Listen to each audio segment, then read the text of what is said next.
Once a year, far from any paved road and well off the beaten path, a rare collection of mountain bikers assemble near the outskirts of Zion National Park in southern Utah to stand on a precarious peak looking over the precipice and valley beneath them. Their goal is to make it to the bottom, navigating knife-edge ridges and cliff drops and doing so at incredible speeds while performing the most progressive tricks to date better than their fellow competitors. This is a sporting event that is unparalleled in nature in both sheer skill and danger. Welcome to the 10th anniversary edition of the most prestigious event in mountain biking. This is Rampage, and you're watching the Red Bull Signature Series.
Master Keller here, your host of the Red Bull Signature Series, and allow me to welcome you to southern Utah and one of the most spectacular landscapes on this planet. You know, people visit from around the globe here to this part of the southwestern United States to stand in complete awe of this desert topography with its striking red rock formations that are really unrivaled anywhere, and today make it a setting for a competition unlike anywhere in the world. This is the holy grail of freeride mountain biking, and for the past week, riders have meticulously been shaping and manicuring their lines that will allow them to billy goat their way down through these rock cliff bands, across canyon gaps, and over massive man-made features, not only in the hopes of surviving a top-to-bottom run, but also to engineer tricks that were never thought possible on two wheels. These riders looking for their place in freeride mountain bike history. We are set and ready to go for our finals, so I'm going to toss it over to Todd Harris and the freeride legend, Mr. Cam McCall. Thank you, Sal. This is the 10th edition of Red Bull Rampage. Cam, how important is it for the sport to keep evolving the way it has over the last 10 years? Well, it's absolutely amazing to see where it started and where it is now. You look at the first year, everybody's just trying to figure out a way to survive from top to bottom. After year one, it was proven that it was possible, and now you build on that. Each event that they've held ever since, it has progressed double, times two. So exponential progression, and now it's the 10th event, so it's no lie to say that it's progressed tenfold. You've competed in 4 of these events. How prestigious is it just to get an invite here? It's really prestigious to get an invite. That's the first hurdle. It's the proving ground out here, and just to get invited is a big benchmark to accomplish as a mountain biker. But then once you get here, the real challenge is proving yourself and proving to the world that you belong here. Well, the format is simple, Cam. Best of 2 runs. They are scored out of 100. What are the judges looking for? With this being an interpretive contest, the riders get to choose their lines. So line choice is definitely the most important judging criteria. And then your favorites, of course, from other contests, speed and fluidity, amplitude, and of course, tricks. Let's check in with the 4th member of our crew. Here's Tina Dixon. Guys, we talk so much about the drops that these athletes are doing and the tricks that we forget just the exposure that these athletes are having to face just to get to where they are performing their tricks. There is such a small room for error. In fact, walking along this track, your natural instinct as a human is to come as close to this wall as possible. So this is some of the stuff that these athletes are having to face. And I got a chance to walk up to Brandon Semenek's first drop, and I talked to him about it, and I said, you know what? That was absolutely terrifying going up there. But he pointed out to me, well, from our point of view, it's safer on our bikes, guys. Tina, definitely the bravest member of our crew, and we get things started off at the top here in Virgin, Utah. Ryan Howard, the 27-year-old from Aptos, California, will have the honors of dropping in first. Now, Cam, as we said, you've competed here before. How critical is it to get a first run under your belt? It's very important. You never know what the conditions are going to do throughout the day, so Ryan Howard dropping first is definitely a good advantage. It looks like the winds are low. We're going to drop Ryan Howard.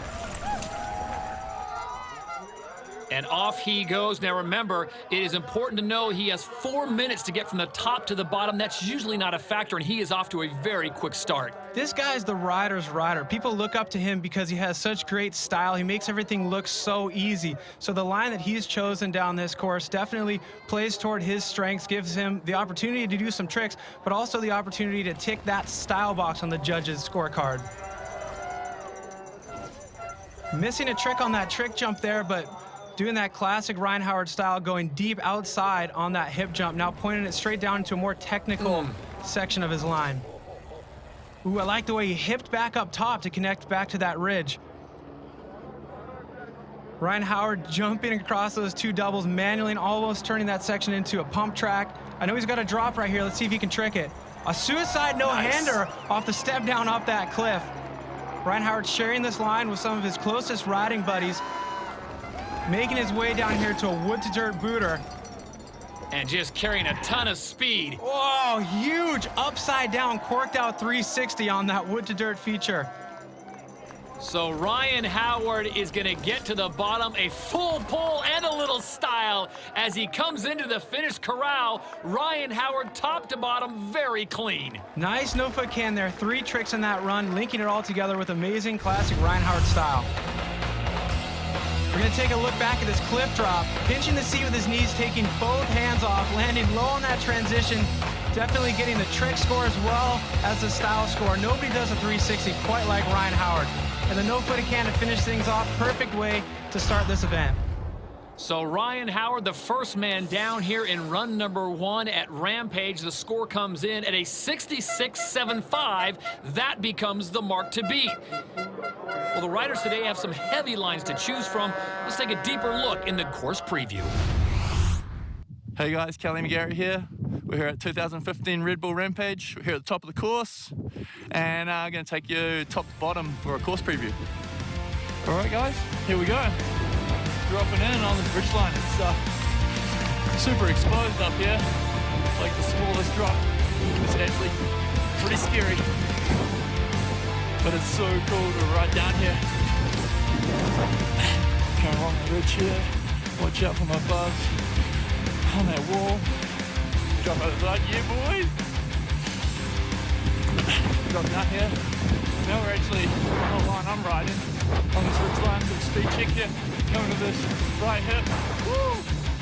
There we go. Now we're gonna drop in here, so left hand hip drop. There we go. Oh yeah, it's nice and smooth. Come along here. Yeah boys! Drop into my buddy Howie's line here, bit of a double drop.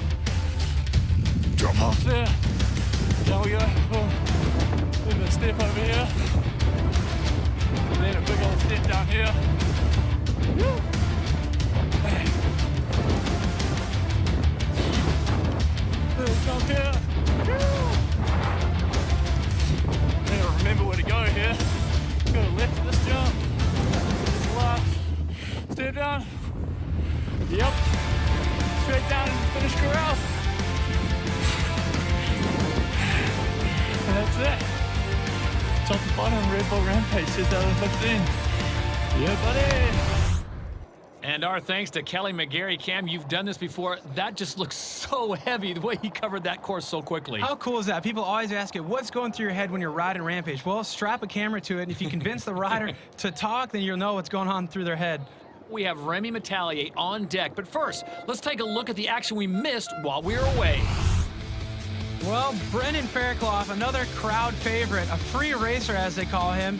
He spends most of the year traveling the World Cup circuit, battling the clock, but he always makes time for Rampage. And everybody loves his creative approach to the mountain, kind of has more unique features than anybody. He looks at this mountain a little bit differently based on his background, but doing a backflip is definitely something that not everybody was expecting to see out of this racer. Always good when Brendan shows up. His score on run number 1 is a 77. Now remember, it's 2 runs. We only keep your best scores. We go back to the top of the course here in Virgin, Utah. Get an idea of just how steep it is. Next man set to drop in from Nice, France. This is 24-year-old Remy Metallier. Really cool to see Remy Metallier dropping in right after Brendog, because they're both kind of similar athletes in the sense that they have the racer background and the racer approach, but the way they differentiated themselves out here is by their line choice. Brendog doing something that is very unique, traversing the hill. Remy Metallier decided to go as fast as possible on the middle of the course where you see a lot of other people riding, but riding this section so much faster than everybody else, he's trying to tick that fluidity and style marker on that judge's score sheet. So Remy Metallier on course now, and as he's pointed out by Cam McCall, the speed at which he is working is absolutely amazing. As we went on board with him, you can see just how narrow this course is for him. This guy spends a lot of time in Whistler, BC, the most popular bike park in the world. No stranger to big jumps. Oh. Biggest jump on the course right there, a 75-foot canyon gap. Taking his hands off, pulling himself out of his comfort zone, doing a suicide no-hander off the biggest jump on the course. One last jump for Remy Metallier. Not able to get a trick on that one, but lots of tabletop style on that hip. A smooth one in the bag for Remy Metallier. Well, we saw him suicide that last jump in qualifying. How much is that going to hurt him on his score? Well, it's probably going to hurt him a little bit because the judges know what he was planning on, but now he has something to build off of for that second run. So this is the part of the line where we were looking at his POV footage from before. Right now you can fully enjoy how fast he's going on that steep technical descent. And here's the biggest jump on the course. We talked about that. The canyon gap, suicide no-hander. Credit to the builders on that one. The landing is so smooth this year. You wouldn't know that he came from so high in the air landing that smooth. Remy Metallier has completed one of his 2 runs here at Rampage. What will the score be? The mark to beat is a 77, and he picks up an 80. So the Frenchman moves into first place. A very impressive run from him, and we'll see what he has in run number 2. This is Sam Reynolds set to drop in on his first run of 2. Now remember, the mark to beat just laid down moments ago by France's Remy Metallier, and now Sam Reynolds from the UK is on course. Sam Reynolds has been making waves in the slopestyle scene for a long, long time, but this year he's kind of been joining up with the Fest Series guys. It's a grassroots group of riders kind of focused on that big bike kind of riding, and it's mainly purposed to have a good time, but it also doubles as a great way to get ready and prepare for Rampage. So Sam Reynolds was able to make it out of the qualifying round yesterday, and he's in the finals. Sam having a great start so far. A little different, a little more meticulous than we saw from Remy, not going quite as fast, but this view, you wouldn't know it because he is absolutely blitzing this ridgeline. Well, Sam had his own step down that got him onto that ridge too. Now he's connecting into the run into this canyon gap. A trick rider, let's see what he's got over this huge gap. Oh, goodness. Oh, fully extended Superman over the 75-foot gap. Biggest trick we've ever seen off of that jump this year. So some high risk, high rewards from Sam Reynolds, and there he comes unglued completely and finds the seat. The Sidewinder, a freestyle motocross influence trick. Feet off the side, hands off the bars, running, and a nice stylish tabletop to finish things off. That was a huge run. Unbelievable, Cam. As he comes through, he is absolutely stoked on finishing that one. What a run by Sam Reynolds. I think we may have a new leader. Well, we got to look back at the canyon gap. Here it is. There's that perfect moment right in the middle. Click. Fully extended Superman over the huge gap. Once again, landing so smooth. Builders creating a better landing on that thing this year. You can go a couple bike lengths deep and still land smooth, but this was my favorite part right here. Feet off to the side, running, hands off the bars. It's called the Sidewinder. You don't expect to see it on a mountain bike, and you sure as heck don't expect to see it at Rampage in the middle of a run. So Sam Reynolds really giving the judges something to think about on run number 1 here in Virgin. As the score comes down, it's an 83, and Sam Reynolds has gone into first place. What an amazing run by Sam Reynolds, now the current leader. We're here in Virgin, Utah, celebrating the 10th edition of Rampage. This is a spot of some of the most progressive riders on the planet.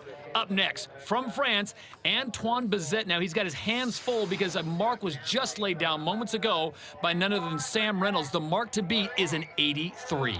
That's a tough mark to beat, but seriously, if anybody can do it, this is a guy right here. Antoine Bizet, despite being from France, he spends more time in Virgin, Utah than most of the riders in this field. He loves it out here. He comes out here on his own time to vacation, film video parts, and I've been watching him as he's been building. He's got some great plans set up, and he's just got that look in his eye, knowing that he's got something secret to pull out. Working his way around the back side of the ridge line, and now he will come back into view for the thousands of fans who have made the trek here to watch the very best in Virgin. Well, he's wasting no time pointing this thing straight down the mountain. That was a big drop right there, getting the technical scorecard filled out. A suicide no-hander drop off of that thing. Oh, front flip! Back up top of the ridge. And he's able to connect into his run, and he's got his own drop into this canyon gap. It's bigger than the other options.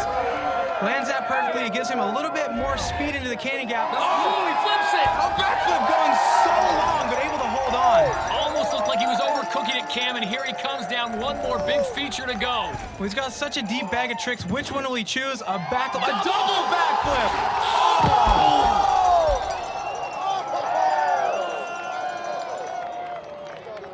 And 23-year-old Antoine Bazet is down. What a fall, but let's talk about this run, Cam. It had a little bit of everything. So many highlights. Let's go back and check them all out. That suicide no-hander drop, and this one really caught me off guard. Front flipping down from the bottom of that little basin, making it back up to the top of the ridge, getting that trick and enabling himself to connect to his unique line into the canyon gap. Of course, in true Antoine Bazet style, flipping the canyon gap. And then this was the highlight. Unfortunately, it ended up being the low light. The double backflip, coming up just inches short and getting bucked down to the flat bottom. And it looks like Antoine's day is done as the medical staff attends to him, but I tell you what, he absolutely went for it. It's so hard to balance out pushing the boundaries but then staying safe. That's the first time anybody's ever tried a double backflip in Rampage competition. Pushing the limits on lines and builds is a definite factor here at Rampage, and something our next rider knows all too well. For more on him, let's check in with Sal. Cam Zink. This guy is one of the biggest madmen in the sport and has provided some of the more iconic moments in the history of Rampage. A 360 off the sender for a win in 2010. He also did a backflip off the same feature in 2013, as well as last year pulling off one of the most maniacal 360 drops ever done on a mountain bike. But as this guy continues to go bigger and bigger each year on his bike, he also has undergone a major life change, as he's now a husband and father. So how does that rider that everyone expects to go bigger and bigger manage to balance that role as a family man? You just need a good woman. You know, behind every good man's a good woman, and I wouldn't be able to do it without Amanda. I've put her through the ringer, you know. She's been crying on national TV year in, year out.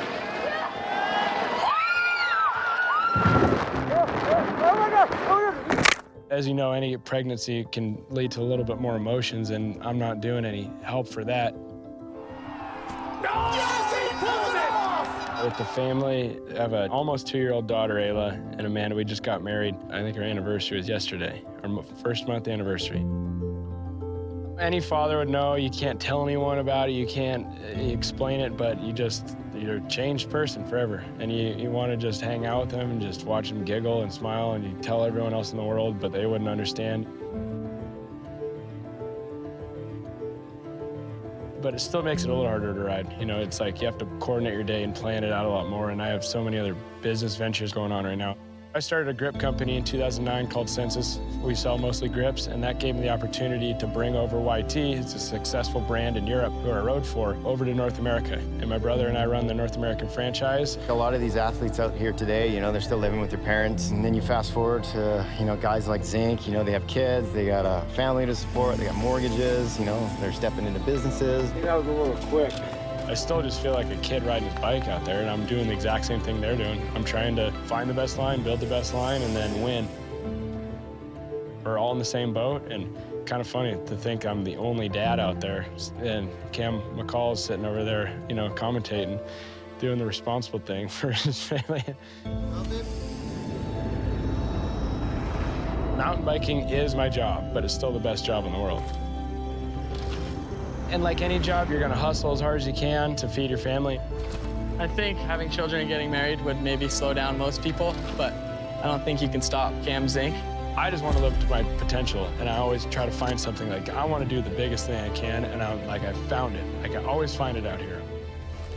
He blows my mind every single Rampage, so I'm definitely looking forward to seeing what he's gonna do, and I don't think he's gonna slow down anytime soon.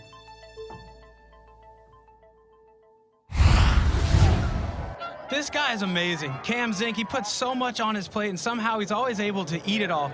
All those things that he just listed, the business ventures, the family, being a contest rider, on top of all that, he's got a separated SC joint in his shoulder right now. You can see the tape under his shirt. A lot of people look at that as a great excuse to not compete in Rampage. Nope, he's up here looking to put down the run of his life. And he called you sensible. Huh. So 83 is the mark to beat, put up by Sam Reynolds. Here is American Cam Zink, 29 years of age, out of Reno, Nevada, dropping in on run number 1. You can see he's revisiting his line from last year. Basically, he's so ambitious. The idea that he had planned last year, wasn't able to finish it all, but it starts out with this steep technical chute that he and Kyle Straight pioneered last year with a rock saw in order to make that rideable. He links it into this section of the course that nobody else is riding. You can see he's watered some of those little landings there in order to slow down enough. That's a triple drop. He touches down 3 times, linking back in his trail, and this is the bread and butter of the run. Oh, he spins it again. 360 drop. That's the one that he did last year. And he kind of just cruised to the finish line after that last year. But this year, he's got so much more added to this run. That's his own canyon gap. Here you can see Amanda and Ayla right there cheering him on. He's still got another huge trickable feature to go. Oh, and he backflips that huge step down. Oh man, this run is a 2-year project. So amazing to see him kind of just filling in the blanks. He knows why he didn't score well last year, and now he's created more trickable features in the middle of this run, and now he's connected back onto a common section of this course. He's able to just kind of flow it through the finish line. Almost a ride for redemption for Cam Zink as he comes through this time, as you mentioned, a 2-year project, and this time, start to finish, that was clean. It's gotta feel amazing to pull that off after 2 years of just dreaming about it. So with his wife and daughter looking on, Cam Zink lays down a beautiful first run here in Virgin. And so many highlights of this run. This replay is gonna view like a highlight reel right there. It's got steep and technical. It's got these drops right here that have to be linked together perfectly. If you overshoot one of them, it derails the entire train. And of course right here, the 360 drop. The biggest dirt-to-dirt natural terrain 360 drop in the history of mountain biking. He did it twice last year. Now for the 3rd time in a row, stomps it here in 2015. And the icing on the cake this year is this backflip step down. Nobody knew that it was possible to come up with a new trickable step down at the bottom of the course. He found it. Unbelievable run for the young man out of Reno, Nevada, with his wife and daughter looking on. The mark to beat was an 83, and Cam Zink goes 89.25 to go into first place. And he's now standing by with our Tina Dixon. Cam, what a huge run. The top section was already flawless, especially with that 360. How close was that to what you had thought of in your mind? Well, last year I went, there's kind of a knuckle. It's not really casing it. It's just like a little bump in it, and I landed above that last year both times. This year I'm like, I'm going deep. I'm gonna get that greasy landing. Overcooked it a little bit, but the landing's like vert, so it held me on, and tire held on, and I'm like, wait for it to pop, and I'm like, all right, we're good. Made the hip and just started cranking, because the bottom half of my run is kind of a 2-year project, because like last year we only had time to finish the first part, the upper half, and the meat and potatoes, but then the bottom, I got killed for the road last year, you know, for riding along the road. So this year, me and my boys finished that little canyon gap and made a big flip step down, and then almost undercooked that. But yeah, it's so pumped, so pumped. Well, it was packed full. Everyone loved it. What a great run, guys. Thank you, Tina. The mark to beat, 89.25, put up by that man, Cameron Zink. Right now, let's check in with Sal Masakela. The Canyon Gap. It is an ominous presence that looms over this arena. History has been made by those who clear it safely and those who are able to walk away from it in one piece.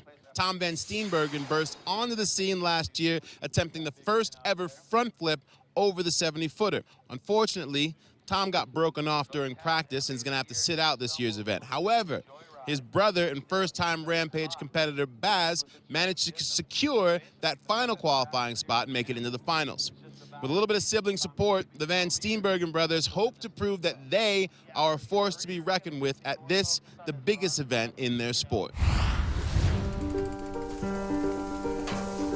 Well, I'm very, very proud, you know, that they're both in Rampage. It's just absolutely unbelievable. Tom's been there twice, and now Bas has been invited. Bas is pretty much the one who actually got me into riding. My brother and I have been riding together since we were little, obviously, but we've definitely kind of gotten into different styles of the sport, I guess.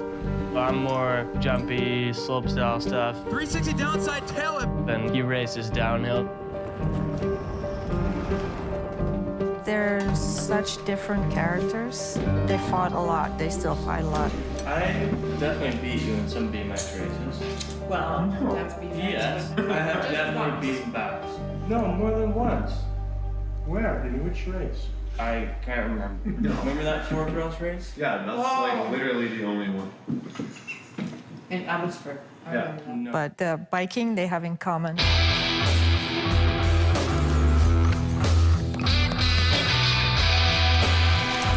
With Rampage, it's cool to have like a similar goal again, and we've been riding lots together. For Rampage, I've chosen to prepare for it with my brother because he just rides a lot of different terrain that I usually ride. So definitely brings together both of our disciplines. Every time we ride together, we still ride as hard as we can. There's never like a mellow ride between the two of us. Well, obviously, I'm definitely going to be rooting for my brother because he's my brother, but I definitely want to beat him. I don't want him to beat me, but I want him to do well.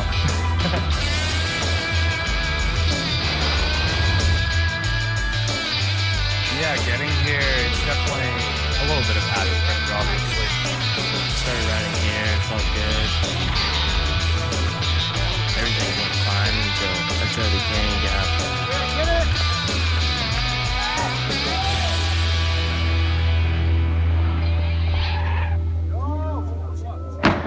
Cased it pretty good and had to pull out, unfortunately, but stoked to see my brother. I'm excited to just watch him and have no pressure on myself now. I'm just gonna be nervous for him.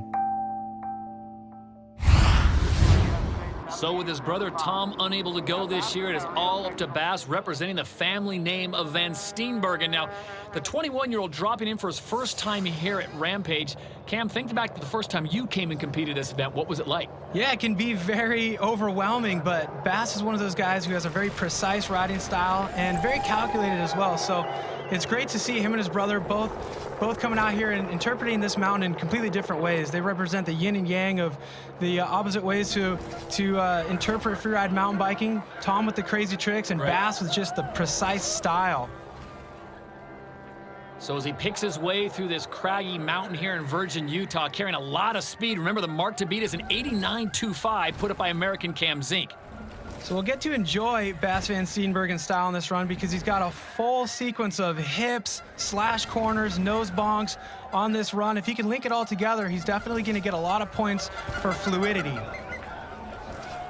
There we go, nice whip on that hip, coming into a nose bonk. There we go on that floating rock feature that they chiseled out of the side of the mountain. Now this is where he starts manualing and pumping to pick up a ton of speed. He's got a longer gap here than a lot of the other riders who ride this section. Gapping so far with classic Bass Van Steenbergen style, smooth through the finish. You can look up the hill and see his dust trail exactly where he came from. Very technical run for Bass as he makes his way down here in the final for the first time for this young man. Was it big enough? Did it have the wow effect that judges are looking for? Well, it may not have had tricks, but this isn't a slopestyle contest. This is a big mountain freeride contest. Your line choice is very important and your style on that line. So right there, just kind of moving the bike in ways that other riders don't move the bike. You can see a silhouette of this guy and tell that it's Bass Van Steenbergen. That nose bonk right there, also really creative. Things that are going to help him play toward his strengths. So a good first run for Bass Van Steenbergen. His score comes in at a 70.50. That puts him into 5th place for the time being, and he's standing by now with Tina Dixon. And Bass, your first Rampage ever, you said you just wanted to qualify. So what's your impression of riding here in the finals, especially with your brother watching? It's good, for sure. I could hear him screaming on the way down, and yeah, no, it's just a good time. A little less stressful than trying to qualify, so yeah, it's fun. What's your impression of that first run? Watching you ride, you have the style, and the judges definitely reward that. Oh, thank you. Yeah, I don't know. It's a good time riding down that mountain. All All right, well, it was fun to watch. Guys, we'll send it back to you. All right, thank you, Tina. The youth is still in effect here in Virgin, Utah. We go from Bas van Steenbergen at 21 to 22-year-old Brett Reeder, the fellow Canadian. And this guy has ridden his bike all around the world. But again, this becomes the mecca for these guys to come back to Virgin, Utah. So great to see this guy, a world-class athlete out of Ontario, out of all places, competing at Rampage. He's become such a well-rounded mountain biker. And I remember a few years ago riding his first Rampage, feeling like he didn't belong, but right now it's obvious watching him ride down that steep section, going right down the belly of the beast of this course, that he belongs. A 360 drop. So big, high risk, high rewards early for Reeder. Reeder riding a similar line to last year. He did that last year, a flat drop backflip, no lip to help him initiate the rotation there. He's got to get all the way behind the bike. Way more technical than if there's a lip, and another 360 drop. So this is a guy who follows the F&B World Tour, competing mostly on slope style and dirt jump competitions, and he comes out here every year to try to get points for that overall, but also just to push himself as an overall mountain biker. And man, he has evolved so much in the last few years. Having a great run here, and look at this, the last big feature, and he backflips it. Big backflip. He was looking for a combo there. I saw his bars in his lap. He wanted to take the hands off. That's what he did last year, and I know the judges love it if you can get a trick into that backflip, get the variation points, but all in all, top to bottom, he had 2 360 drops, a flat drop backflip, and a flip over the last double. That was a great run. So the Canadian wheels into the finish corral. The big question now for him and the judges, is it enough to take down Cam Zink's 89.25? Look at this view. You can see from his POV footage how incredibly steep it is at the start. He's a fierce competitor. He knows how to strategize, so he has the steep technical stuff, but he also has the tricks that you normally only see on a slopestyle contest. That flat drop backflip, this drop 360, he had 2 of those in that run. So Brett Reeder's score comes in and run number 1 in our 2-run format. It's an 81.50, so that will put him in the top 3 for the time being. Cam Zink continues to lead the way with his family at his side, and 89.25 is the mark to beat. As we head to the very top of the mountain and check out Kyle Norbrotten, who is ready for his first run of 2, the 29-year-old from Prince George, British Columbia. Kyle Norbrotten is such a fan favorite out here. Everybody loves watching him ride. And it was cool seeing Brett Reeder drop in that run. He had 2 360 drops. Kyle Norbrotten was actually the first guy to ever do 2 360 drops in the span of 1 Rampage run a few years ago. And that's really what gained him such a huge following. Big drop to start things off for Kyle as he's on course now, picking his way through this area. He's got this thing memorized, but how difficult when you're throwing backflips out there can you get lost on this mountain? Oh, well, seriously, everything kind of looks the same, so you have to memorize every little bit and piece of this. He's following a similar route that we just saw Brett Reeder ride, except where Brett did that first 3 drop, Kyle Norbrotten just did a backflip. I didn't even know he had a kicker placed up there on the mountain, so that definitely is going to surprise the judges and definitely kind of pushing him outside his comfort zone.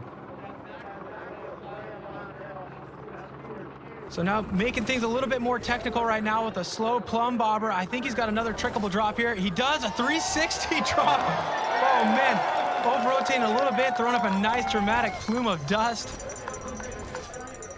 And just carrying a ton of speed, Cam. Oh, he needed a trick on that jump. Nice, stylish, one-handed table type of thing, and another table to finish things off. Well, it's not that big of a deal that he missed a trick on that last jump because he had that step-down flip and that 360 drop, a ton of smooth, fluid style, linking everything together. Good job, Norbs. So Kyle Norbrotten, a clean pole start to finish on run number 1. This should get him in the top 5. Very technical. He had the big drops there. You see him hugging his buddies. 89.25, though, is the magic number. Well, you got the steep and technical. Check. Linking it into trickable features. Check with that step-down backflip. So blind, I can only imagine he wasn't able to see that landing until he was already on it. And then exactly what he's known for. 360 drops at Rampage, throwing up a nice plume of dust. Classic Norb style. And the score now coming down for Kyle, it's going to be an 80.50, so he is in the top 5, checks in 4th place right now. So 2 Canadians right now holding down the top 4 positions as we go back to the top. And this man, another Canadian, 24-year-old Brandon Seminook out of Whistler, BC. Well, this guy, he's just forever pushing the boundaries of what's possible on a mountain bike. He's the most well-rounded guy out there. He can win any slopestyle contest on any given day. He's actually won Rampage before when he's a young kid in 2008. He got a podium last year, and he's been adding more spice to his line this year, so I can't wait to see what he's been planning. Look at this drop. Oh! Such a tall drop with no gap out, super blind. Oh, and another flat drop backflip right there for Brandon. We saw Brett do that, but Brandon doing it on a new feature that didn't exist in his line last year. Then reminiscent to his winning run in 08, that suicide no-hander up on top of the ridge, and talk about style, that whipped out nose bonk. Here we go, he's got this lily pad. He jumps onto that pad right there in an opposite 360. That's his unnatural direction. You can only hint at the fact that maybe he's thinking about doing something in his regular direction here before the end of this run. He's got a trick jump here. Oh, it's gonna be a backflip, one-footed can on that trick jump, getting a ton of speed, one more hit. Oh! A corked out flat spin 450, his natural direction. Of course, he's such a master of strategizing a run. I knew he was gonna have a natural rotation somewhere before the finish line. There it was, very well balanced run, all the criteria checked and a ton of tricks. Brandon Semenuk from top to bottom, he had a little bit of everything technical, and how about this first huge drop? He's the only one who rides it. It has no gap. You literally can't do a practice run into it because you would fall off the cliff, so it's full commitment all the way. That nose bonk right there, there's gonna be kids trying to imitate that for the next couple years. And of course, the opposite 360. You wouldn't know it's opposite unless you know Brandon because he makes it look so smooth. Backflip one-footed can, taking his foot and putting it over the top of the bike to add in that variation trick. Then here's that natural direction, flat spin 450, 450 degrees of rotation because that jump is hip, landing it perfectly. So Brandon Semenuk's first run is in the books, and the score comes in a 94 even, and Semenuk goes into first place. A huge score. We're into the 90s, a 94. That's gonna be tough to beat. Yeah, and the second rider ever in Rampage history to actually get in the 90s with that 94. And you and your build crew had the opportunity to fine-tune your line with this Rampage. How effective was that for you? Oh, so effective, just because last year was so much to build, and then this year we got to actually go back, build all the things we wanted to do, and like tweak it, make it perfect. And now the line's so rad. Like, it's so much funner, faster, more airs, and it's good stuff. You came down here so pumped up. Just what's your initial reaction to that line?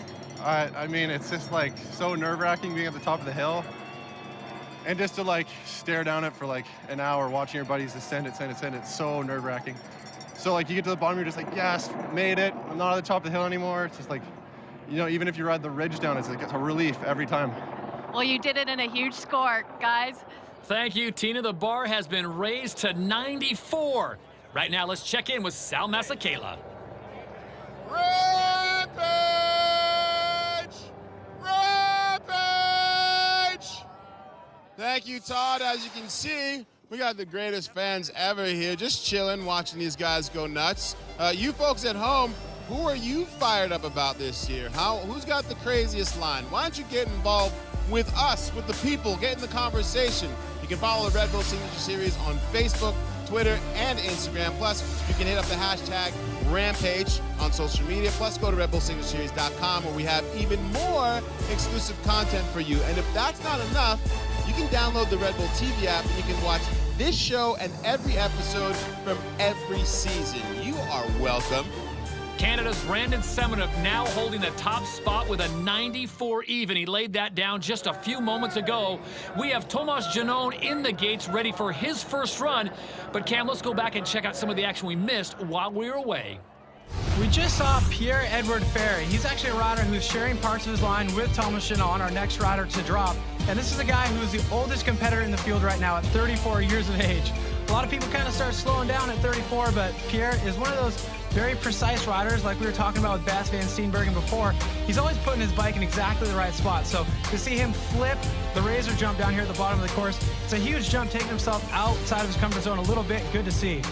His score is 78.50, and you are looking now at Brett Reeder, currently in second place in the FMB Diamond Series. And for Brett, it's the battle within the war, Cam. Although he's focusing on Rampage, the score he gets here will seriously impact his overall in that series. Yeah, you have to think about one thing at a time, Rampage first and foremost, but the points gap between these two riders, Thomas Shannon and Brett Reeder, for the FMB overall, very coveted crown, it's so small that whoever takes the cake here and finishes ahead of the other guy will be the FMB World Tour overall champion. So here he is, Thomas Shannon out of Belgium, as the international field continues to attack this unbelievable course. And this young man, he is just stellar, the skills he has on a bike. And he's looking so much more comfortable on the big bike every year he comes out at Rampage. He's been coming out for a few now, and you know, being so close to winning FMB overall crown, that could be huge for his career. And he's got everything necessary to be able to pull that off. Well, he's coming into a bit. Whoa, he decides to double that step down. He's usually been riding that in 2 stages, touching down twice. We decided to gap the entire thing. Huge amplitude points. And a backflip tuck no-hander with huge extension. That's what put him in the middle of this race for the FMB overall. Huge extension on tricks in the slopestyle world. He's able to adapt that here to the rugged terrain of Rampage. Cam, this has got to be a top 3 run. When he doubled that section that he's been dabbing down in, he absolutely covered some serious elevation in one big chunk. I actually can't believe he did that. At the start of this run, I knew what he had planned because he's been working on this line for a long time. That technical drop right there, pointed straight down the mountain, steep technical. He overshot a little bit on this, but was able to muscle through, focus ahead on the next feature. The suicide no-hander, of course, up top, getting more and more tricks. But here's the amplitude score right here. Doubling this step down. Nobody's ever gone from the top to that bottom landing right there. It's actually a Paul Basagodia feature from last year. And then that backflip tuck no-hander, really finishing this run off on the right foot. So Thomas Shannon waiting for his score to come down. Where will it put him? Remember, it's a 2-run format. We only keep your best score, and run number 1 will be a good one. 91.25. Shannon in second place behind Semenuk, and Cam Zink, the American, is now been bumped into 3rd. Well, the conditions here in Virgin have been great all week, but there's always that threat of the wind picking up, which it often does in the afternoon, as we are back on top of the mountain. This is 29-year-old Paul Basagodia set to drop in on his first run of 2. Well, this guy is such a legend in the sport. He's done so much in the slopestyle world. The first guy to ever win back-to-back Crankworx slopestyle titles. And this is the one event that he still does throughout the year, and he's got a very unique line that he started last year. Nobody's riding this far rider's right except for Paul Bass. He's got his very own canyon gap, natural double over a ravine coming up. Oh, and he backflips it. He wanted to do that so bad last year. Oh, and a 270 to connect back up onto the ridge. I did not expect to see him spin the bike to connect back over here to the ridge. Paul Bass has got a good one here. This is run number 1 from Rampage. He's got the trick so far, the style, the fluidity. What's he gonna do? He's getting a lot of speed into this step down. Going really long on that step down that we just saw Thomas Shannon ride. Oh, out of control. Wow, losing control and falling off that ledge there. A lot of speed, and unfortunately for Paul Bass, he goes down. Accomplishing such a huge long-term personal goal for him, backflipping that canyon gap. I know he's been thinking about it every day since he built that thing last year, and then doing that 270-degree spin to connect back up onto the ridge. He had some manuals up top, and then this, the huge step down, landing even further than Thomas Shannon and getting wrapped up in the bushes right here like a rodeo bull rider trying to just recover and hold on, but he got sent right off that next ledge. So Paul Basagodia is down on the course here in run number 1, being attended to by the medical staff. We'll step aside. We'll be back with more Rampage. You're watching the Red Bull Signature Series.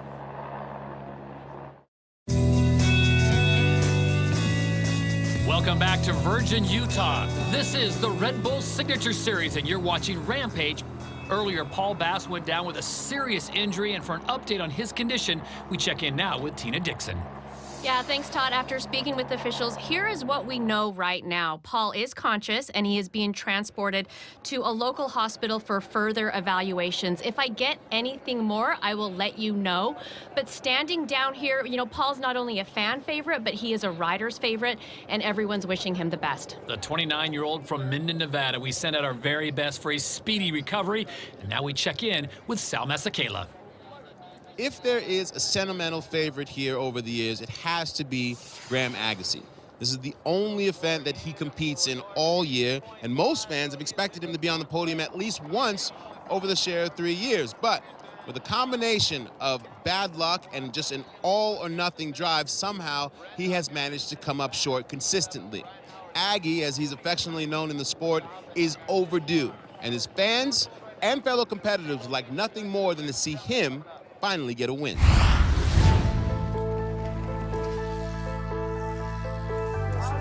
Yeah, boy! Aggie's not really like a contest guy. This is the only contest he really does. Yeah! For me, I think he's really the true free rider, you know? And this place really defines his riding style. Gets that first drop. I think everyone here loves watching Aggie, and he's always a people's favorite. Yeah, Aggie is one of my favorite bike riders. We're all rooting for him. He's like one of the dudes that we all look up to the most, you know, like sickest rider. Best style, goes for it. He's just all around badass, so I'm pumped to watch that kid ride and hopefully stay safe out there. Every year he does get so close. Maggie's been winning like all their qualies like in the last 3 years. Everyone that's either placed well in the past or done well the previous year gets pre-qualified to final. And he's never had that. He's like the best bike rider ever, and he still has to qualify. Your number 1 qualifier. Let's hear it for Aggie. Qualified first today, like a year ago and 2 years ago. He's just, for some reason, had the worst luck ever here.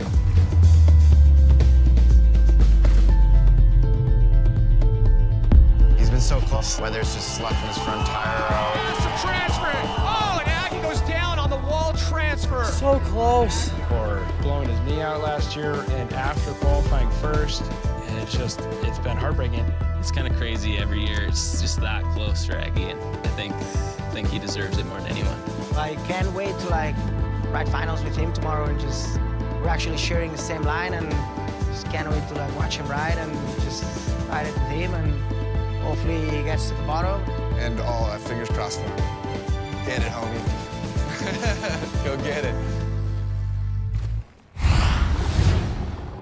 And the 25-year-old Graham Agassi is set to drop on run number 1. He hails from Kamloops, British Columbia. Right now, Brandon Semenuk is the leader. Tomas Janone sits in second and Cam Zink in third. But this man has it all in front of him, Cam, and he has the abilities to walk away with the title. He just has to step up and take it. It's actually mind-boggling to think that Graham Agassi has never won a Rampage event. He embodies what free ride is all about. He's such a quintessential Rampage competitor, yet he's never won.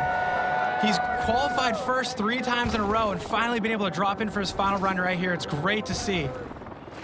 Starting out with perfect form right now. That top drop, so steep and technical. Suicide no-hander up on the ridge.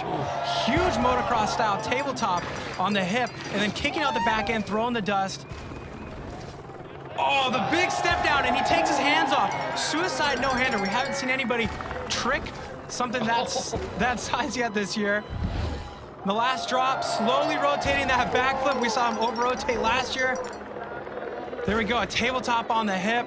Smooth run in the bag on a really, really difficult, highly scored line for Graham Agassi.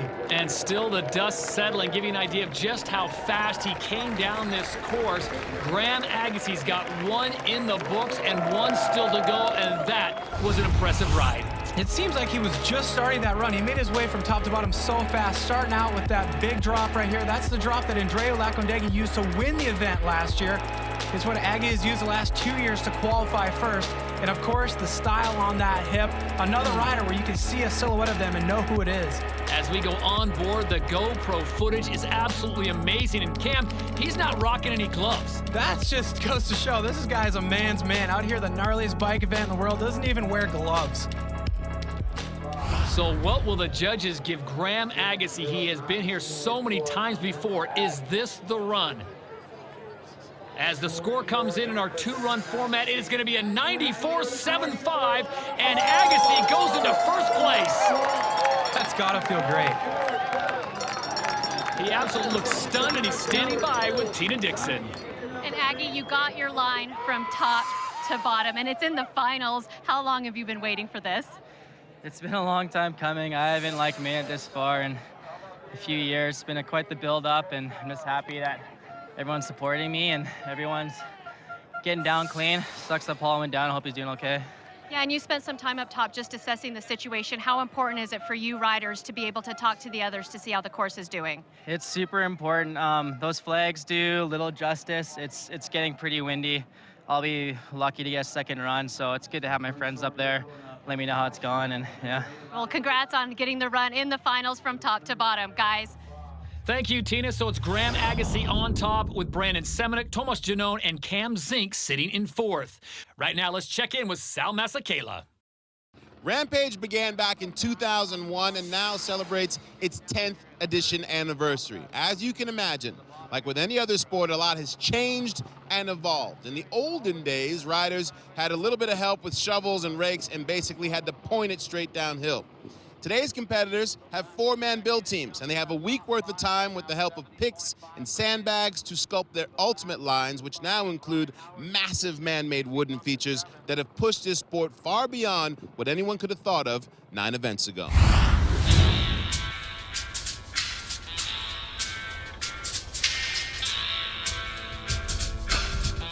So much effort, man. It's not easy. Not everyone can just build this stuff. You got to be pretty experienced. Yeah, the building is huge. It's almost like 80% of Rampage, I'd say. Somebody was asking me, since I've been to every single one of them, how much is taking change, and it's changed a lot. In the first edition, people were literally just looking at what's already pretty much rideable and scratching a line a little bit with a rake and then just bombing down it. Back in the day, we used to show up, you know, maybe you bring a shovel, maybe you wouldn't. We used to never even think about watering the lip, you know, it was like, that's it, good. A crazy thing happened in 2004. Water fell from the sky, and I feel like everybody went, holy cow, if you add water to this dirt, you can make it do whatever you want. 2008, that was the first year of pre-built features by the event. Nowadays, forced to do more elaborate builds, to bring up sandbags, and now everyone has build crews. Now, with the level it is, your dig team is equally as important as your riding. The building has evolved, which has allowed the riding to evolve. It's kind of just been a push and shove between building and riding to progress the sport as a whole. And now in the 10th edition, as you can see, you've got some ridiculous lines. Nobody would be able to even build these lines back then because the techniques didn't exist. It's pretty cool. Everything evolves, and it's kind of fun to see how it changes every year. And a tip of the hat to all the build crews. Cam McCall, you were a part of that as we get a look at our leader right now, Graham Agassi. Yeah, it's crazy how much work goes into it. It's about a week, everybody just shoveling, blowing their backs out, but it's all worth it when your rider stomps their line.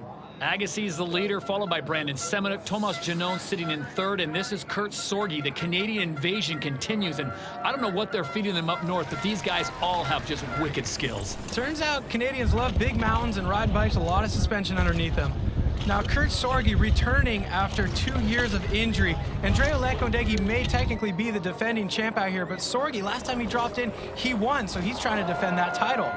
Kurt Sorgi looking for something that many people never get a chance at, and that is a second title at Rampage. Backflip across from rider's left to rider's right of that ridge after coming off that really steep plum drop down to the middle section of the course. Oof. Oh, now Kurt Sorgi putting his stamp on that hip with his interpretation of a motocross whip. Now he's gonna double this step down as well, going so deep, but not even really getting a bunch of head bob. There we go, he's got one last jump to nail a huge trick. Oh, a backflip tuck no-hander with just as much extension as we saw from Tomas Janone. Oh my. Kurt Sorgi, not a slopestyle competitor anymore, more of a big mountain specialist, but with the extension on that flip no-hander, you wouldn't know it. Kurt Sorgi with a fantastic first run from top to bottom. Cam McCall, that run had everything in it. It absolutely had everything. You said it, Todd. It had the tall, steep technical drop at the start, traversing over into the trickable features. You get an onboard view right there of just how vertical that drop is. Coming into this lip, completely blind. He has no idea where he's landing until he comes around from this flip and thankfully sees his landing right there in front of him. And the suicide no-hander up on the ridge. Photographers just snapping off the photos. And he had a bit of a whip to that table, really motocross influenced. And here was the amplitude, going even further than we'd seen before on that thing. No feet slipping off the pedals, but the hands flying off the bars upside down with that backflip tuck no-hander. The landings were clean. Kurt Sorge from top to bottom, very fast. The pace was high. The fans absolutely loved it. What is the score going to be? It's going to be a 96.50, and Kurt Sorge of Canada goes into first. And the leader is standing by with Tina. And Kurt Sorge just took the lead with that run. In fact, you haven't competed at Rampage since your victory in 2012, and to come back and take the lead with that run, how did you approach this? Yeah, it's tough coming back after 2 years, after injuries. You know, I want to be here. I want to ride with the guys and progress with the event and the sport and everyone else. And yeah, I don't know. These guys are all sending it so big and riding so well. Just to try and match their level, I just really have to push myself, and just happy to be down at the bottom. Yeah, and Aggie came up to you when you got here to the bottom. What did he say to you? Oh, we're best bros from way back. Just, I love you, man. That was awesome, and I'm just happy that he made it down, and just happy to make it down, and just best of luck to all the riders that got hurt, and just stoked to be down here. Well, and each one of you guys keep stepping it up and improving, so congratulations, guys. All right, thank you, Tina. Kurt Sorge now has set the bar to beat 96.50, and he talked a little bit about the conditions, and everyone's just happy to get to the bottom, Cam. As we know, late in the afternoon here in Utah, the winds can pick up, so that's always an issue. Everyone trying to get one good run in, and this is Kyle Straight, a two-time champion here at Rampage. He won in 2004 when he was a little kid. He won in 2013, right on the left side of your screen there on venue 2 when he was a manimal. And you know, he has to use all those strategic techniques that he used to win on 2 separate venues right now. Look at this. The venues change, the sport changes, and so he has a plan set up right now that could get a great score if he can pull it together. Big steep drops early on for Kyle Straight, the 28-year-old out of Alpine, California. Now he's coming into a new step down right here. He crashed on it in practice. All right, he's been planning a trick. Looks like he's got a seat grab toboggan on that right there, and stepping back high up onto that hip landing that we saw Sorge just hit last run. Oh, wow! So much extension on that suicide no-hander from Kyle Straight. That's a trick he used to win the last 2 times that he won. And he needs another trick right here, but it looks like he got a little bit G'd out on that takeoff. He's a big guy and coming into that lip so fast. He did a Superman on that jump last year, possibly could have been thinking the same thing, but just under a little bit too much G pressure on that, but able to recover and get his feet back onto the pedals before the finish line. So Kyle Straight comes through the finish line, maybe not the best run of his career, but this was stellar at the top. That's the steep section that you saw Cam Zink ride. Kyle Straight actually has to corner more riders right to be able to connect to his line. That's his new step-down feature you saw right there. He's getting a toboggan off of that, but nobody does a suicide no-hander off a drop quite as well as Kyle Straight. Muscling through the landing, and definitely that's what Kyle Straight used to win in the past, and he's trying to do it again. So the score for Straight comes in as an 82 in our 2-run format. That will put him in 7th place for the time being. And there is our current leader, Kurt Sorge, 2012 champion with a 2-peat in sight. But there's another rider looking to 2-peat, 2014 champion, Andrea Lecondeguay. And there'd be nothing better than being able to do it back-to-back. Nobody's ever done that before. The only 2-time champ was Kyle Straight.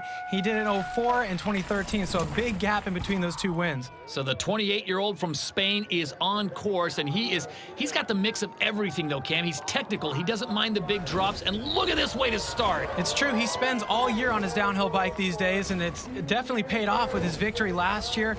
He had another year riding the Fest Series, getting comfortable on that big bike, comfortable with the big terrain, and tricking that terrain as well. Wow! Oh, man, a flat spin cork 450 on that hip that most riders are just styling out. And airing out the double. Man, he's almost at the bottom of the course already. It seems like he just started this run. The speed and fluidity is off the charts. Mark to beat a 96.50, and Andrea was after it. Another corked out rotation on that trick jump, and another flip on this hip. He's gone upside down 3 times, and I swear he just left the start gate 3 seconds ago. That might have been the quickest top-to-bottom run we've seen here at Rampage, and the defending champion absolutely smokes the course, but will it be enough to overtake Canada's Kurt Sorge? Well, this run just went by so fast, we gotta watch it in slow-mo just to savor the good bits. Coming off that creepy drop, we saw Sorge ride the same exact line. They partner up, on the build crew, get their buddies to help them out. But the thing that we did not see any other rider do was spin that hip. That's exactly the spirit of Rampage. Do a crazy trick on a crazy feature. That's how you get the most points. And if you can do so many tricks on crazy features in the span of just one run, you know, the judges are just going to be blazing through the ink on that paper. Back-to-back backflips for the defending champion. As his score comes down, what will it be? The judges give him a 95.75 for Andreo, so he goes into second place just behind Kurt Sorgi. So back to the top we go. And this will be none other than Canada's Darren Bearclough, the 33-year-old from British Columbia, an absolute legend in the sport. We talk about how it's amazing that Graham Agassi has never won a Rampage title. The same can be said about Darren Bearclough. He's the guy who's pioneered all these new zones since they moved from the original venue, yet he still hasn't won an event. Oh, it looks like he's got some trouble up there on the top bridge. I'm not sure if maybe he just cooked in too fast and missed his connect corner, or maybe he's got some sort of mechanical. It almost looks like he's kind of looking at his front tire. It looks like maybe he's got a front flat, and there's no way you'd be able to even coast down any line on this course without full air pressure in both your tires. Unfortunately for Darren, his run is done. So after one run, it is Kurt Sorgi on top with a 96.50 ahead of the defending champion. Look at Graham Agassi checking into third, and Cam Zink still in the hunt, sitting in sixth place. Well, the riders today have been pushing the boundaries, and we've seen some massive crashes. Let's throw it down to Tina, who's with Nikolai Rogatkin, to talk about his experience in qualifying.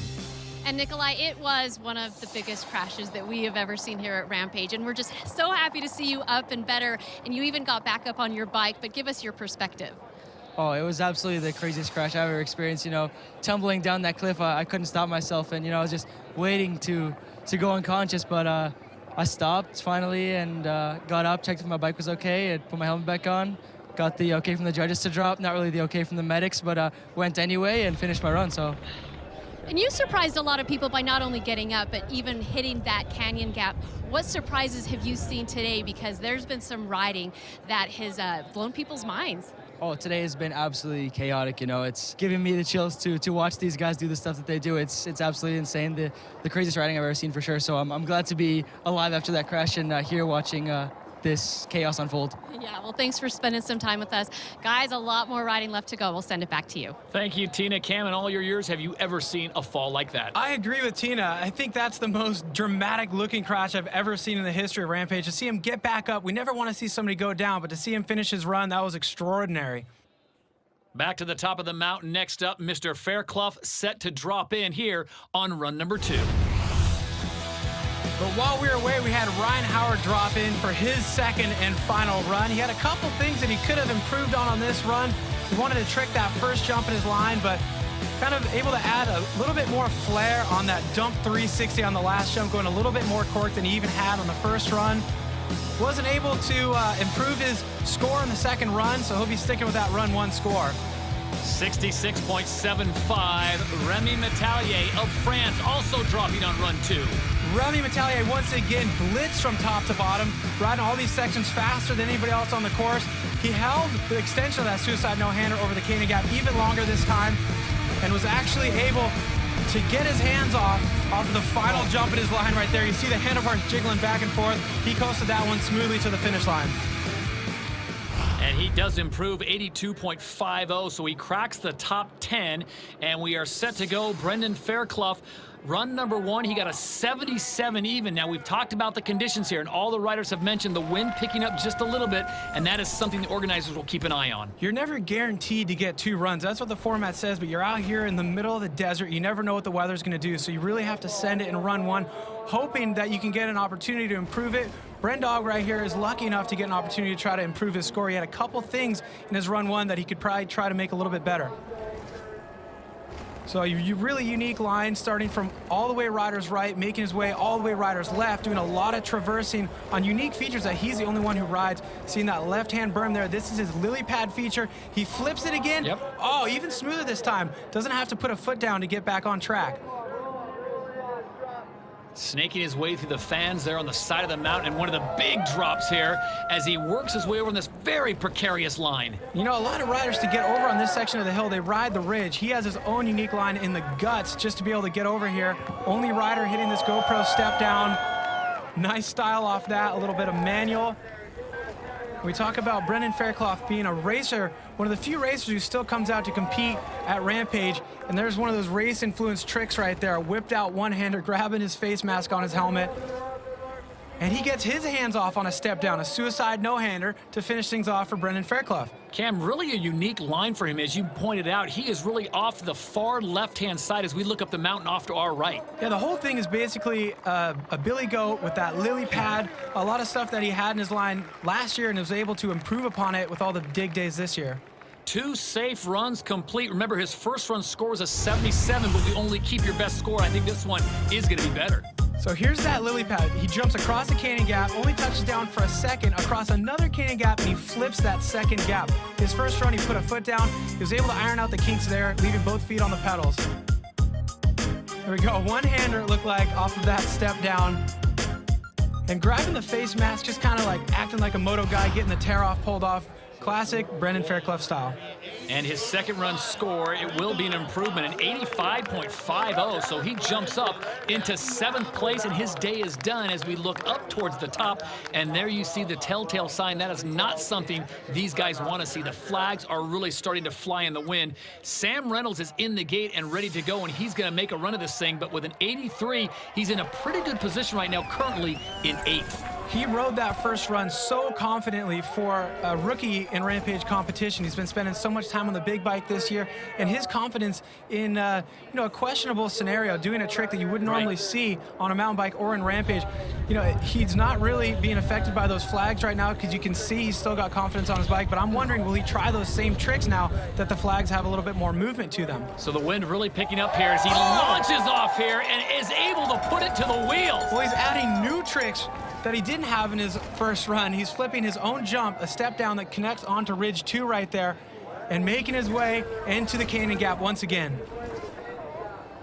Will he try a Superman again? Look at that blue flag ripping in the wind. It's a headwind. Oh, he still goes for it. Just as good an extension on that Superman across the canyon gap, despite the headwind. Sam Reynolds is on a tear here, now towards the bottom. He tries to sidewinder. Oh! There it is, Todd. That's the wind. It'll have an effect on you if you're riding straight, especially if you're off the side of your bike with no limbs touching it. A great sign to see Sam Reynolds up. He makes it all the way to the bottom third section of this course on run number 2, and despite the wind camo call, he absolutely went for it. The confidence to try those tricks, knowing that the flags are howling, it's absolutely amazing, especially for a Rampage rookie. There's that step down flip. He's really got to control his speed because he's going straight down the mountain once he lands. That Superman, just as big of extension in the wind as it was in his first run, but here's where it all went wrong. The no-fit-a-can no-hander, we call it the sidewinder. He landed without his bike. Still a lot of style in that crash, but not the kind of style the judges reward. Unfortunate for him, his day is done, so he will stick with the 83 that he picked up in run number 1. Well, the stakes and the winner picking up this afternoon here in Virgin. Let's check in with Tina Dixon, who's standing by with Cam Zink. And we just got word that Cam Zink will not be taking a second run. Cam, what is behind that decision? Kind of did all I can, We show up, we build a line, we put our heart into it, and countless hours, and then I rode it, and that's kind of a win in our book, just to get able to accomplish that, because you lay out your own course, and it was nerve-wracking, and then the burliest line I've ever ridden, and come down and then see your boys coming through and just knocking you down the ticker, and they're all apologizing, saying like, I'm sorry, and it's like, it's not your fault, guys. So it's not worth it to try to gain. They're not liking what I'm doing today, so it wouldn't be worth it for 5th or maybe 4th, so it is what it is. So there's some strategy in play, obviously. Yeah, you lay out the best run you can. You think you can't pick what they're judging, but they seem to be really, really liking that ridge, that's the winning ridge, and for originality's sake, I think should get a little higher score, but it's in the judges' hands, and I did all I can, and happy to be down in one piece, hanging out with my wife and my daughter. And you had such an impressive line, and it's always so much fun to see you out ride. Enjoy the time with the family. Thanks for speaking with us. Thank you very much. Have a good one. Okay, guys. Thank you, Tina, and thank you, Cam. And Cam McCall, does he make the right decision? I think he's making the perfect decision, actually. He did exactly what he set out to do, and the only thing he doesn't have control over is what the judges decide to do with that score. And, you know, he did his job today. He can feel good about that. Bas van Steenbergen, while we were away, took his second run as well. Bas definitely adding a little bit more to this line. A little bit, even more fluidity, if you can believe it, than the run one. Off of those drops and that long gap that he has at the bottom that nobody else even has the ability to get the speed for, putting that down. He gets an identical score in run number 2, a 70.50. Brett Reeder also taking his second run. Well, a lot on the line for Brett Reeder here. He needed to beat Thomas Chenon's score, and he had a great plan of how to do that. He had the 360, he had the flat drop backflip, and then he needed to get the opposite 360 off the last drop. Unfortunately, spinning his opposite direction came up a little bit weird on the rotation, a little bit sideways, slid out. It's not going to be his day. And that score, the 51.75, doesn't help his cause either. And it also doesn't help the war. Rampage is the battle, but he's trying to get that FMB overall. He doesn't beat Thomas Chenon's score, so Thomas Chenon will be the FMB World Tour overall winner. So Brandon Semenuk now set to drop in, business at hand, his second run. He's sitting on a 94, which has him currently in 4th. And Kurt Sorge's sitting above him in that 96.5 score, sitting in 1st place. In any freeride mountain bike competition, if you're sitting in the hot seat and Brandon Semenuk still has a run to go, you cannot feel confident that you can still win the event. Oh, wow, already improving on his first run there. A backflip, one-footed can off the flat drop, putting his foot over the top tube. So these guys spend so much time on the build crew, and then they come out and put together a great run. How hard is it to change in mid-run and add something after run number 1? I think Brandon, he's so strategic. He already has a plan what he's going to do in run 1. If it goes well, he has a plan of what he's going to do to up that score. So I'm just curious to see what he does on this last trick jump here. So working possibly on a plan B is Brandon Semenuk, and his plan B is better than most anyone else's plan A. The score he wants to beat is a 96.50. Well, there's the jump that matters most, and he gets a backflip one-footed can again. Looked like he was going for something more, possibly trying to take his hands off after putting his foot over the top tube, getting that corked out flat spin 450 on the last jump. He improved his score by doing that flat drop one-footed can backflip, but I think he needed a little bit more on that last double. 94 is the score that Brandon Semenuk has in run number 1. Looking for much more. In our 2 run, we only keep the best score. Smooth yet again off this start drop. Once again, he's the only one who's riding that drop. And right here, the flat drop backflip, no lip to help him get behind the bike. He does the one-footed can. Once again, on the double jump, a backflip one-footed can. Looked like he put his bars in his lap trying to take the hands off. They just didn't come off. But another smooth flat spin 450 on this thing. And he will up his score on this. It may not be enough to move his position, though. So in the 2-run format where we only keep your best score, Brandon Semenuk's day is done. He picks up a 94.25 on run number 2, but it's only good enough to put him into 4th place. So with only a handful of riders remaining, the wind conditions are not looking good. The wind's certainly picking up. Currently in 3rd, it's Graham Agassi. Andrea Lecondegay sits in 2nd place, and our current overall leader, Kurt Sorge, holding the top spot to beat with a 96.50. In our 10th edition here in Virgin, Utah, there are only a few riders remaining, and the crowds here are set to see us crown a new champion. As we head back up to the top of the hill, this is Pierre-Edouard Ferry of France set to drop in. Now, his first run score cam was solid, a 78.50, but the wind is certainly picking up. Yeah, I'm having a hard time even imagining him riding this line any smoother than he did in his first run. His first run was so good. Now, on an optimistic way of looking at it, you got more wind here. That's not good for anybody, but he's a rider who kicks up such a huge trail of dust. It looks so cool, and when the wind's picking up that dust, you know, it's not going to be easier to ride out here, but it sure is going to look way cool. Suicide no-hander making his way across from left to right of that ridge. And he's playing up the wind right now. He's kicking his back end out, throwing up the plumes, knowing how cool it looks for everybody watching. Here's a really technical descent on his line right now. He's touching down 1, 2, 3, and 4 times. He's got to monitor his speed, because if he overclears any one of those, he's going all the way to the bottom. So the oldest rider in today's competition at 34, out of France, Ferry making his way down this big feature, and he still goes for the backflip. Another perfectly timed rotation on flipping that jump, carrying so much speed, able to make it all the way to the landing on that hip. Some riders coming up short, not Pierre-Edouard Ferry, very precise, able to carry the speed, pump the back end of the bike, make it all the way down to the finish line, pull the air brake with style. And he is stoked. He had a 78.50. What do you think, Cam? This has got to be better. You know, I said at the top of this run, I couldn't imagine him improving the score, but he rode that with so much more conviction. I feel like it's totally possible that he may improve that.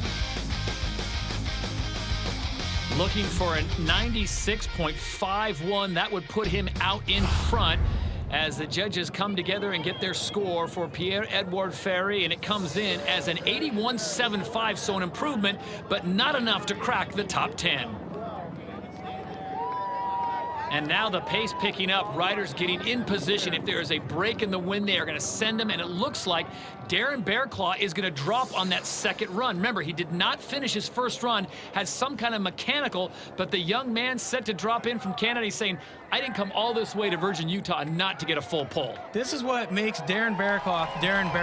He epitomizes big mountain free riding. He had his movie, Where the Trail Ends, where he went all over the world trying to find new big mountain zones.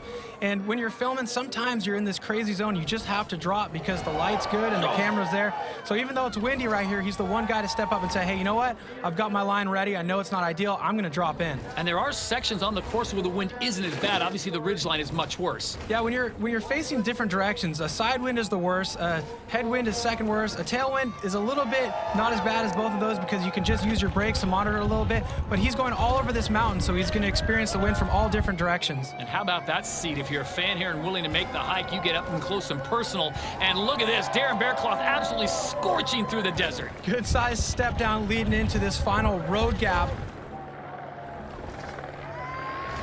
He stomps the road gap. I know he was planning a trick on that, but with the wind, sometimes you got to alter your plan a little bit. A tabletop on the quarter pipe, waving the crowd. That was a good solid run, especially in these conditions for Darren Bearclaw. So he does get a full pull from top to bottom. Run number 1, he did not finish, but here he is in the 2-run format. Will he keep your best score? And this is going to be a solid score for Darren.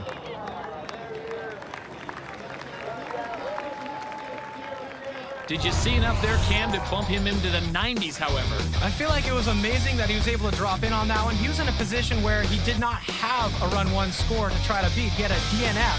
So all he needed to do is make it from top to bottom, try to salvage this. And the bigger picture of this whole competition is that next year, they base the qualifying automatics off of your placing from the prior year. So even if he can't execute his plan as ideally as he wants to with all the tricks, he still can hopefully finish in the top 12. So Darren possibly looking to 2016, which would be the 11th edition of Rampage, presented by GoPro. The score comes in at 87, so Darren does get himself a top 10 position here in Virgin, Utah. The wind still is blustery on top of the starting area. And here's the situation, Cam. You've got 2 guys in podium positions that are thinking maybe now is not the time to drop for run 2. Aggie and Andreu have found themselves in a very interesting predicament. They're up here sitting in podium position already, which means a lot because at the end of the day, all you have control over is executing your line. You don't have control over how the judges perceive that run. So to sit in a podium position, that's the goal for everybody. Now to risk everything, you know, life and limb, to try to better an already, you know, seemingly perfect run, I'm not sure if it's worth it for these guys. Graham Agassi and Andrea Lecondeguet up on top of the start house, and it is official. They will not take their second runs, which means Kurt Sorge is your champion in 2015. That has to feel absolutely amazing for Kurt Sorge. I know after 2 years with 2 different broken legs, missing the last 2 rampages, he's coming into this thing going, do I still belong? The entire mountain's tracked out. It's a new venue. He didn't know where he fit in, but he found a line. He won the event. So a Canadian reigns supreme in Southern Utah in the 10th edition. It is Kurt Sorge picking up his second victory at Rampage. Lecondeguet gets second, Graham Agassi in third. Good run for Seminic Janone, and Cam Zink rounds out the top 6. What a day here in Utah, but in the end, Mother Nature had the final say as we send it down to Tina Dixon, who's with our champion. And Kurt, you put everything in that first run and it paid off, but last year you weren't even able to ride this mountain. So what did you think when you first saw this venue? It's gnarly, especially the middle ridge where we ended up going. All the boys had such gnarly lines, and it showed. Everyone's super tight.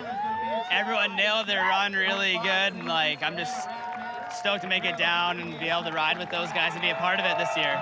Well, and your last win here was in 2012, the last time you actually rode, and since then you've had your injuries, you've had your time on the couch. So to come back and win, what does this represent to you? I just can't believe it. I don't know, I try and work hard, and I'm just stoked it paid off, and yeah, I just can't believe it still. Yeah, it feels like a dream. Yeah, well, you need a couple days to let it sit in, I'm sure. Congratulations, guys.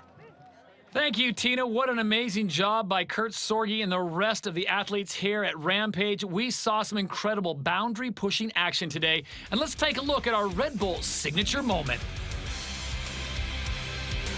There have been so many amazing lines built here at Rampage, but perhaps the most ambitious is Cam Zink's. So ambitious, in fact, it took 2 years to complete.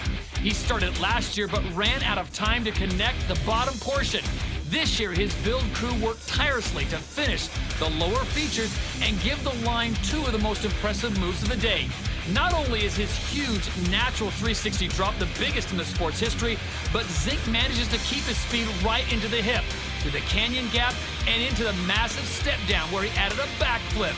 This year's Red Bull signature moment goes not only to Cam Zink, but his entire build crew for creating one of the most impressive lines in mountain bike history. Congratulations to Cam and company.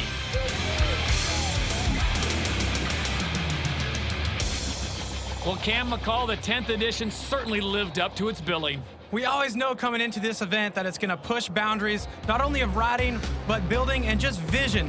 The foresight to create these lines that are going to push what we know as freeride mountain biking into the next generation. It's going to impact what we see next year, and we're on to a new chapter. And we can't wait for 2016, and with that, we check in with Sal.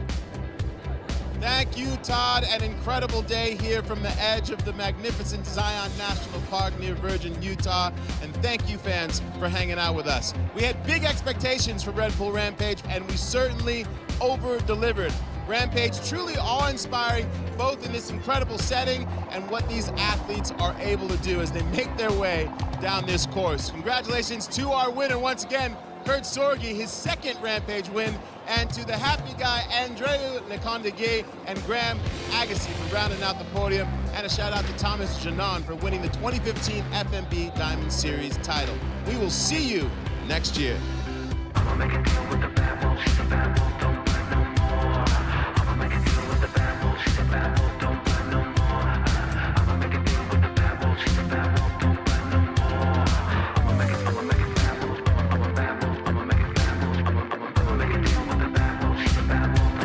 This opportunity to update you on the crash that Paul Basagodia had during the broadcast. He did sustain a spinal cord injury, and he has a long road to recovery, but he's at the nation's best rehab facility working so hard every day and making constant progress. You can follow Paul's recovery story and show your support on irideforpaul.com.